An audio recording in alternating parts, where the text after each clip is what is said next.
Yeah, thank you, Maya, and I'm delighted to be at this conference. I had actually tried to get here for the conference in 2014, but the timing didn't work out. So my paper today is on the film Bad Day at Black Rock, which is not that well known in the US, though maybe among this group it's slightly better known. It was, and as this still from the film shows, what I'm arguing is that it uses Old West settings, but with New West concerns. This was a major motion picture produced by Metro-Goldwyn-Mayer with a budget of 1.3 million. MGM was Hollywood's most prestigious studio.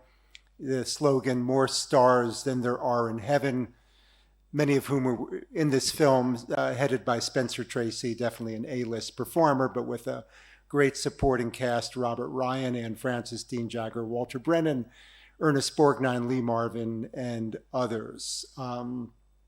It was nominated for 3 Academy Awards: Best Actor, Tracy; Best Director, John Sturges; and Best Screenplay, Millard Kaufman.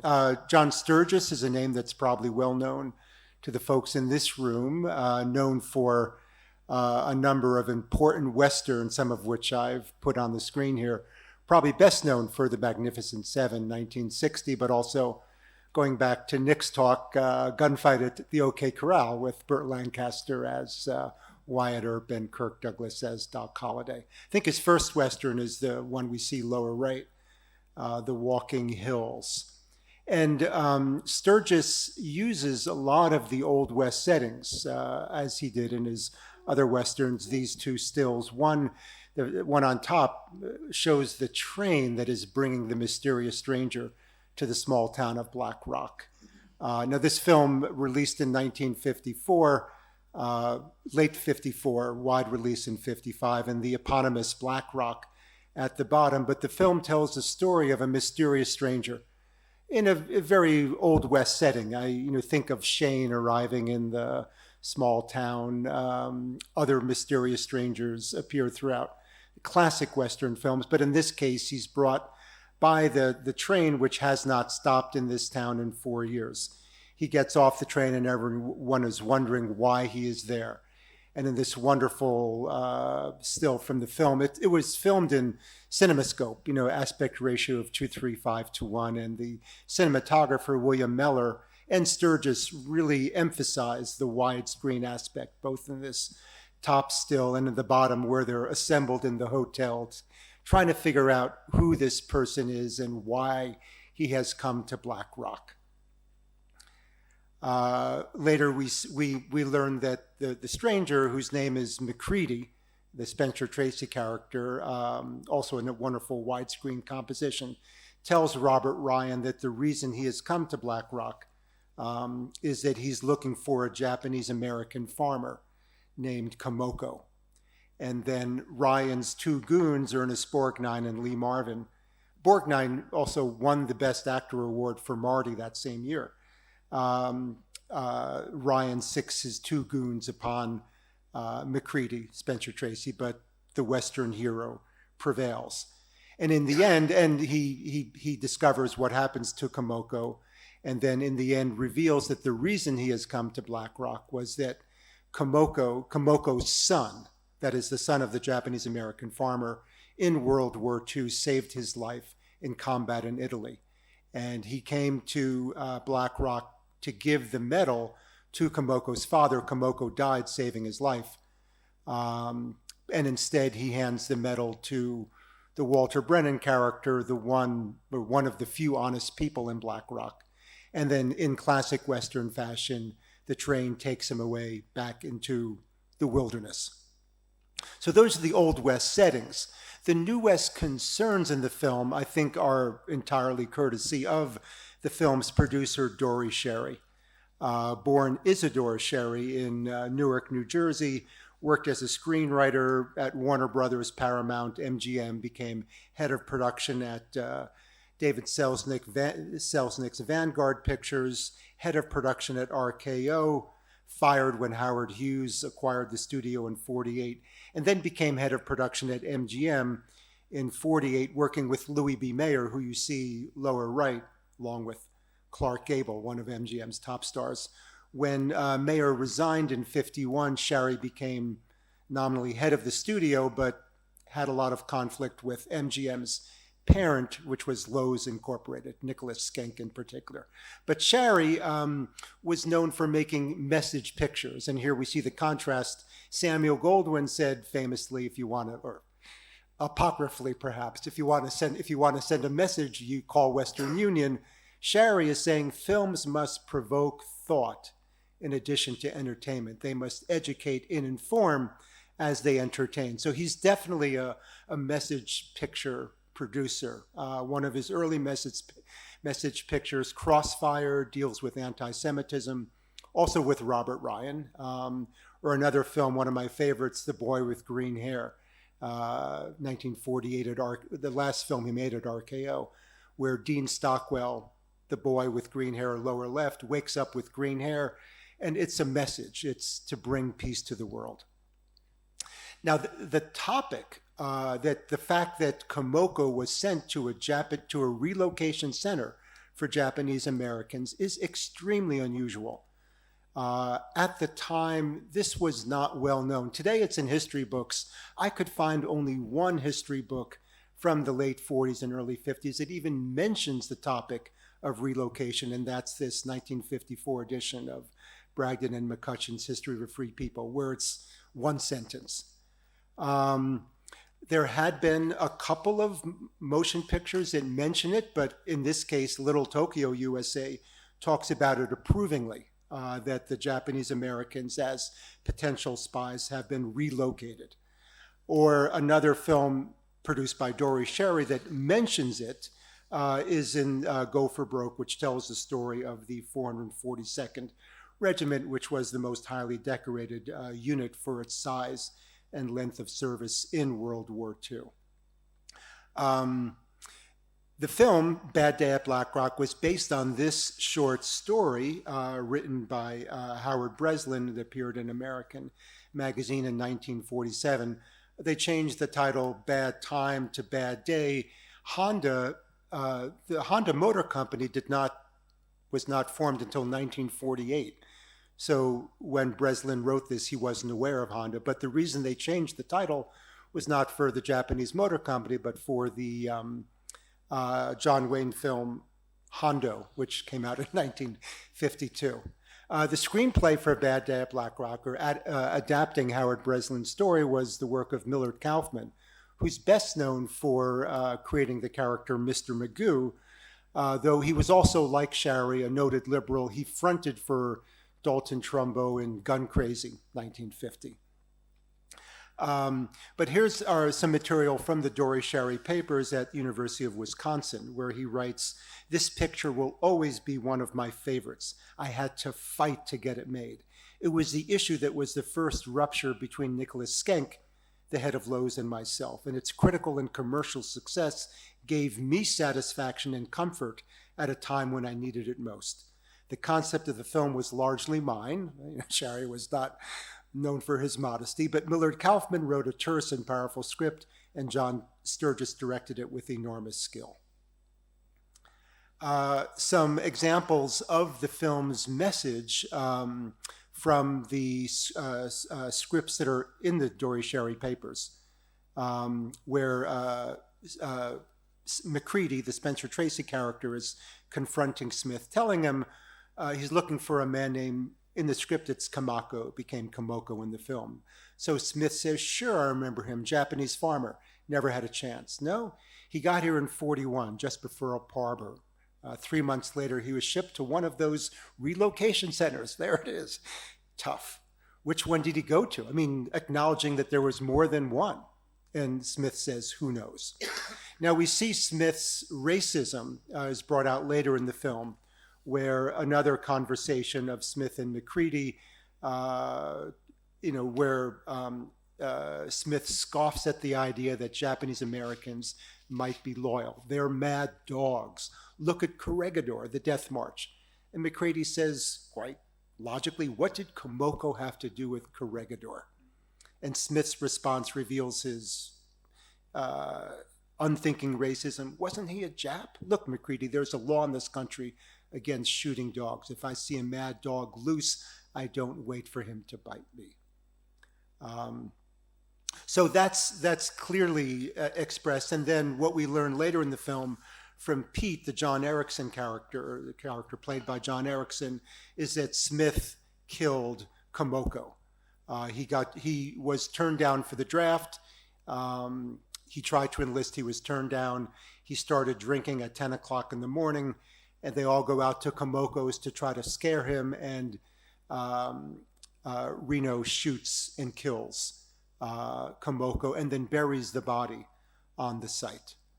Now, there is some speculation that this movie, Bad Day at Black Rock, is less about Japanese-American incarceration and more about the Hollywood blacklist. That's expressed in an article by Janie Place.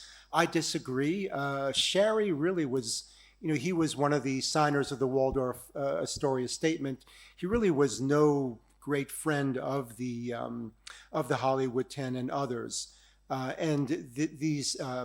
This paper from the Dory Shari papers indicates that he really was looking for film that would counter the anti-Japanese violence, that he had hired someone at MGM to do research on anti-Japanese violence, and this paper shows that this really was the topic he was most interested in. Also, what I find very striking is that the film was shot on location in Lone Pine, California, which is less than 13 miles from Manzanar. Now, the MGM location scouts must have known that, though I'm still to find evidence that that was the case, but it seems more than a coincidence. And yet, reviewers at the time, I could find only one review, and this one from Newsweek in February 1955, that mentions the Japanese theme, where it says, its guilt-ridden inhabitants are of no mind to inform Tracy that his Japanese farmer is by this time also quite posthumous, murdered by them in an orgy of patriotism and sadism. It's really the one and only instance I could find in reviews from the time. But just to conclude, one more thing from the Dory Shari papers is that MGM tested the film, previewed the film in 3 locations in Southern California, in Los Angeles, Encino, and Hollywood in October and December '54. And some of the comments noted this theme, that up on top, the theme of, and these are quotations from the cards that people would leave at the preview, the theme of racial hate and bigotry is well handled. I would say this picture compares favorably with better foreign-made films and far above average. The Japanese who fought for us have need of a champion. These are quite, I think, prescient comments. Or in the middle, I appreciated this picture most because of the anti-prejudice theme. I'm an officer in the LAPD, connected with the division which fights social prejudice. So just to conclude, I find that, I really find this film a most striking example of one that combines the Old West settings and the Old West themes with the New West concerns, and I feel it's a film that really deserves to be much better known, both in the United States and around the world. So thank you for your attention. Thank you, James, for this great paper. And now we have around 10 minutes for questions. So, it is. Okay. Well, thank you so much for your presentations. But my question is for James Deutsch or Dutch? Deutsch. Yes. Okay. Can you remind? Do you remember the date of the Virginian? It's 1953, isn't it? Oh, you mean the film version? The Virginian by George Stevens, the director. That's 1953. Oh, so the Virginian is. I don't think Stevens directed the Virginian. No, it's not. It's. Do you know the year? The question is just this, because quite curious. This movie begins with the arrival of the train, which is exactly what happens in the Virginian. So I was just curious about which one influenced so this idea of the train coming to the west as a kind of invasion, bringing the Easterners, not exactly the point of this film, of course. I can't remember now the date of the Virginia is 1948, something like that. So I think There were multiple film versions of the Virginia going back to yeah, the but the 20s. one I'm talking about is the one with you know, Kenneth. Gary Cooper? No, that's the older version. Yeah, that's much older. The older version. Now, I mean, we could, if you think about trains, High Noon came out in 52. That's right. And that's about the train bringing Frank Miller to town to, you know, so again, in terms of the forces of savagery versus civilization, common Western trope, we've got the train bringing that, which you could say is a parallel to the train bringing Macready. And because the film opens with this high-speed train coming across the desert landscape and stopping in the town of Black Rock, to everyone's amazement, because that train, which apparently goes between Los Angeles and Phoenix, hasn't stopped in Black Rock in 4 years. Yeah, okay. No, I just thought it was quite interesting because that image, it's the substitution or replacement, let's say, of the typical Western with the horse or the you know, the individual cowboy, gunslinger or whatever we want to call it, coming through the, let's say, the Western landscape, and now it's the train. Yeah, and there's a scene in Shane, which was from just the year before, of it's another high angle, long shot looking in the desert landscape where we see the lone rider moving across as Shane is arriving at the ranch. Okay. Thank you. So I'm not sure about the date. 1946, she said. She looked it up. Thank you. The other thing, which I think is quite relevant to what you're saying about Bad Day at Black Rock, of course, is that Macready is disabled. He's the one-armed man, which I think in terms of, you know, how it works through Old West tropes and New West concerns, to use your title, is that the gunfighter is a disabled you know, the gunslinger is disabled as well, which kind of adds to the layers of complexity in the film. And the other thing, I know, you know, you can't get all these things into 20 minutes, but I think the other thing which is kind of interesting about Bad Day at Black Rock is the gender issues. Pretty much the single woman character in it, and the way she's also treated by Reno Smith. You know, in the same way that he's racist, he's also sexist. And, you know, you can go adding the list. So I think in that sense, it is a very contemporary film. I mean, I obviously call it a post-Western, you know, not a new Western. I call it a post-Western. Yeah, no, you're right. It's extremely rich in the fact that Macready has lost the use of his arm in combat, and yet he's still able to defeat Ernest Borgnine with his knowledge of karate. And right, you know, the Anne Francis character is the one woman in the film that we see with a speaking role, and she's the one who loans Macready her vehicle so that he can go out to Kamoko's farm and find traces, you know, the flower growing in the desert, which he feels reveals a body buried underneath. So yeah, it's a very rich film, both in terms of the disability, the veteran's anxiety, that something else that when Macready arrives in Black Rock, he's totally disillusioned, as were many veterans of World War II, just as veterans of World War I, Afghanistan, Iraq, Vietnam. He's ready to give up his life, but he finds hope in the fact that he was able to give the medal to the people of Black Rock. Okay, well, thanks a lot, Bill and James, for these brilliant papers. My question is just for James, and is sort of a footnote. In your last slide, if I'm not mistaken, I didn't have too much time to read it, there is a comment that about the title.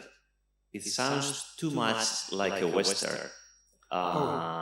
It was almost the last one, if I'm not mistaken. Yeah. So what does it mean?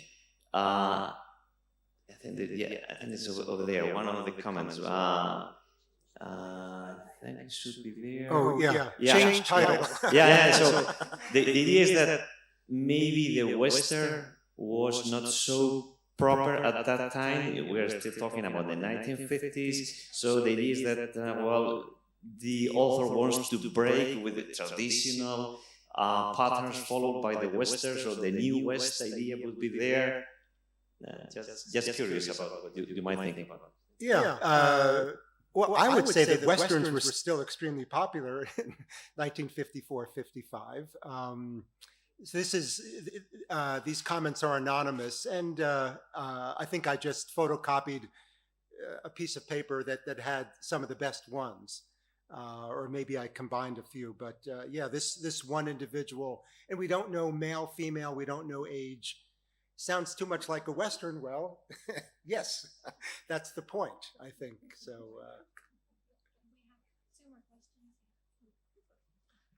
I have a question about the first paper. Do we have some connection to old novels by James Fenimore Cooper in these images and novel? Because Pioneers was famous novel by James Fenimore Cooper, and Oregon Trail was reprinted. This picture was reprinted in Kyiv Journal in late 19th century when Maxim Kovalev's Ukrainian-Russian Americanist made comments on the Prairie novel by James Fenimore Cooper. Do we, well, in my experience when I work on these texts and images from Russian Empire, Soviet Union, about these westerns by James Fenimore Cooper, I found this connection between Oregon Trail picture and both novels by James Fenimore Cooper, Prairie and Pioneers. Do we have a connection? You mean, other than the connection you just mentioned, which they use these? I did not know that those. You're talking about late 19th century editions of Cooper. How interesting! Yeah. Well, it's such a kind. Right. But that makes perfect sense because. And it sort of proves my point about the familiarity with which any viewer would have seen that painting for the first time, right? That it proves durable enough that then it can be retroactively applied to Cooper years after Bierstadt painted it. And it, in that sense, kind of stands outside of time in the whole Manifest Destiny ideological project that spans the 19th century. That even though this is the wagon train period is very, small, just like the era of the cowboy, the actual working cowboy was very small, which very short. Pony Express was really brief. But then these moments of transition between modes of transportation, before Indian dispossession, total dispossession from certain places, stand in for the timelessness of that kind of project that knows that the beginning and the end are the same. So it's interesting evidence that you just provided me that Bierstadt can be mapped onto Cooper long after either of them. And I've even read some so-called Yale University Press Chronicle of America series from the 1920s, and the language, and a whole other kind of subtext of my talk is really about visual versus verbal languages of time, and that's one of the things that I'm really trying to work on and think through. But when you read the volume on the frontier in 1920, it's more ecstatic about and romantic in the language of the pioneer than a lot of stuff from 50 years before. It's very bizarre how that ideology of westwardness retroactively gets rosier and rosier. And Cooper's more ambiguous than the alignment of Cooper and Bierstadt. I mean, suddenly both Bierstadt and Cooper seem diminished not to champion Cooper, but they're always more interesting than their reputations. But when you put Bierstadt and Cooper together, you've got basically the most boring kind of watered down, frontier myth. Just to follow up to that. Yeah, I just finish with one remark about James Deutsch presentation. Do you know that Soviet Union used your film to criticize Magnificent Seven? I grew up with idealization of Magnificent Seven, McKenna's Gold. I am from the 70s, but I still remember this reel from Magnificent Seven. And I was shocked that KGB, I recently found a document of KGB. They tried to use this film against Magnificent Seven to show how bigotry grew up in this capitalist imperialist society of United States. We need to use positive criticism of America against this idealization of cult of power and manpower with these images of Magnificent Seven. So it was very interesting how Soviets, especially KGB, recommended to use this film for counter-propaganda to criticize American realities. Okay. No, I did not know that. Devайте Pagavarim. Okay. And we have time for one last question by Nicholas Wichi. Yeah.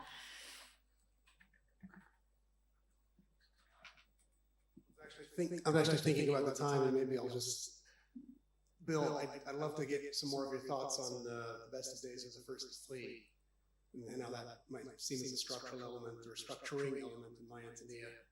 But before you go down that road, I just also want to point out that on the very first page of Jim Burton's Reminiscence, he remembers reading The Life of Jesse James, which I think is the same book that Theodore Roosevelt said all the cowboys read and were influenced by when he's arrested them. Oh my goodness. Wow. Well, I think, one of the great, I shouldn't call it great, but a really good biography of Cather is by Hermione Lee. It's called Double Lives. And the key to Cather is, I think, duplicity, and in the best sense of the word, of artistic feints. And so she's really, and I guess this is the way I've come to look at Cather, and it's very undecidable. Like, there's no question these statements in O Pioneers are just appallingly ignorant. First human being to look on that land with love. I mean, couldn't you have just said white and been a little more honest? And yet, when she gives that epigraph from Virgil, Optima dies prima fugit, from the Georgics, that's depressing, right? And so, and this is in 1918, and I've argued this elsewhere, but I found out that during World War II, the War Department printed thousands of copies of this novel to give to troops, which, they highly select what troops can read during wartime. I think we saw another reference to, to the magazine images, like to inspire you about defending the homeland. But, this is a novel in which the heroine's father commits suicide early on. There's a marital murder-suicide. And the whole theme is the best days are in the past. And so I think she's signaling, just like the preface does, when the female voice in the 1918 preface, she ungenders her in the subsequent edition. But she says, we agreed that if we both wrote our memories of her, we might get a picture of her. And then she says, mine was never written. So she's telling us, you're not going to see the real Antonia. These are the best things to ever happen to Jim Burton, who apparently is this incredibly important person who helped develop the railroad and has nothing to say about 20 years of his life and his marriage, which was, the other narrator describes as a loveless marriage, childless, expedient. So there's something really chilling about that the only conditions for romance are loss, which makes you incredibly suspicious of his distortions. But the last thing I'll just say about that is, that in that same preface, she says about running into Jim Burton on a train, the very conditions of the creation of the book we're about to give, you're about to read, as it was handed to me as a manuscript, because I ran into this childhood friend on the train, and we started talking about her, and he decided he'd write about her, and then he sent this to me. So it's supposed to be look really authentic, right? But she says in the first paragraph, we agreed that no one who had not grown up in a small prairie town, this is an exact quote, could know anything about it. And what the F are we doing reading this book? If things are only going to get sad and I'm not learning anything. She's a tough one, Gather. Thank you so much for this really productive session. We may continue the discussion over the lunch break. So thank you. Thank you again. Nice to meet you.